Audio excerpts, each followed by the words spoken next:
রিয়াদস্থ ঢাকা দোহার নবাবগঞ্জ প্রবাসী সোসাইটির মতবিনিময় সভা অনুষ্ঠিত হয়েছে।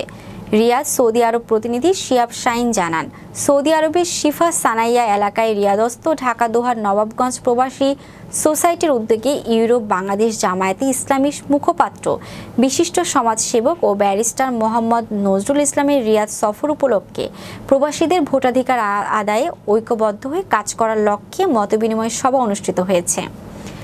দোহার নবাবগঞ্জের প্রবাসী সাইফুল ইসলামের সঞ্চালনায় শফিউদ্দিন সরকারের সভাপতিত্বে প্রধান অতিথি হিসেবে উপস্থিত ছিলেন ব্যারিস্টার মোহাম্মদ নজরুল ইসলাম।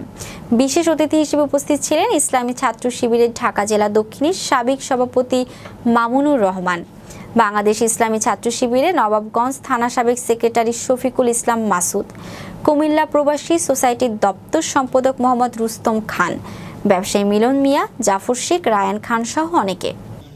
আমি অত্যন্ত আনন্দিত, আলহামদুলিল্লাহ। আজকে আমি রিয়াদের বুকে একখণ্ড দোহার নবাবগঞ্জ দেখতে পেয়ে অসংখ্য ভাইয়েরা এখানে এসেছেন অত্যন্ত অল্প সময়ের নোটিশে।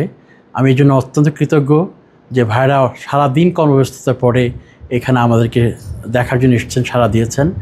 আমি মাননীয় প্রধান উপদেষ্টা থেকে শুরু করে নির্বাচন কমিশন থেকে শুরু করে গুরুত্বপূর্ণ ব্যক্তিদের কাছে আমরা সাথে বসেছি এবং তারা আমাদেরকে গ্যারান্টি দিয়েছে যে প্রবাসীদের ভোটের অধিকার যেটা সেটা তারা নিশ্চিত করবেন।